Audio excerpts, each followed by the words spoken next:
2025 সালের 5ই নভেম্বর ছিল রাস পূর্ণিমা। রাস পূর্ণিমার প্রায় 15-20 দিন পর হাওড়া জেলার উলুবেড়িয়াতে রাসের মেলা শুরু হয়, যে মেলাটা খুব বিখ্যাত। প্রতি বছরই মেলাটা হয়। মেলাটা দেখার জন্য আর কি বহু দূর দূরান্ত থেকে মানুষ এখানে আসে। তাই আমরাও এই মেলা দেখার জন্য নভেম্বর মাসের লাস্টের দিকে গিয়েছিলাম। আমি, আমার হাজব্যান্ড কৌশিক আর আমার ছেলে কৌমন, কৌশিকের বাইকেই গিয়েছিলাম। যদিও আমাদের এখান থেকে উলুবেড়িয়া ছিল অনেকটাই পথ, তো তাও আমরা কষ্ট করে গিয়েছিলাম। রাসের মেলা দেখার আনন্দে কষ্টটাই ভুলে গেছিলাম।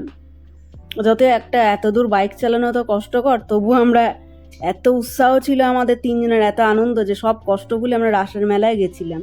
তো বিভিন্ন রকম পুতুল দিয়ে আর কি সাজানো রাস, মানে সত্যিই নজর কাড়ে, এত সুন্দর দেখতে লাগে। ওই জন্যই বোধহয় অনেক দূর দূরান্ত থেকে মানুষ এখানে আসে উলুবেড়িয়াতে, নাহলে রাস তো অনেক জায়গাতেই হয়। এত সুন্দর রাস বোধহয় কোথাও হয় না। তো এখানে বিভিন্ন ঘটনা তুলে ধরা হয়, যেমন এটা দেখতে পাচ্ছেন রক্তবীজ বধ। তো আরও ঘটনা মানে বিভিন্ন আছে, এই পৌরাণিক ঘটনা বা আধুনিক কোনো ঘটনা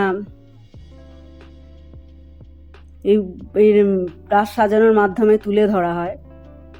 তো অনেকটা জায়গা জুড়ে এই রাস অনুষ্ঠিত হয় আর কি। এই যে দেখতেই পাচ্ছেন কতটা জায়গা জুড়ে রাস, এই যে এটা মা মনসা, কতটা জায়গা জুড়ে এই রাসটা সাজানো হয়েছে।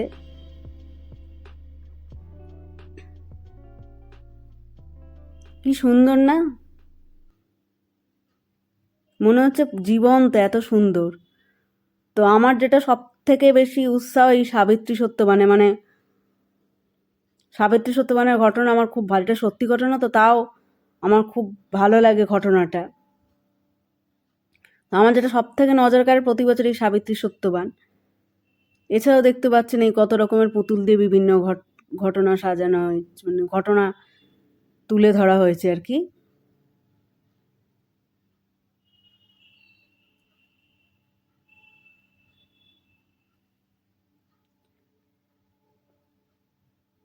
তো এই যে ব্রাহ্মণ ভিক্ষা করছে,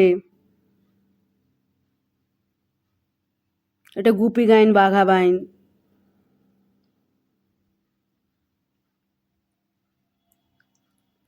আমরা রাসের মেলা দেখার পর আমরা গেলাম উলুবেড়িয়ার বিখ্যাত দুর্গা মন্দিরে। এই মন্দিরও খুব বিখ্যাত। তো দুর্গা মন্দিরে ঠাকুর দর্শন করার পর তো ফেরার পথে আমার প্রিয় চিংড়ি মাছ কিনে আমরা বাড়ির পথে রওনা হলাম।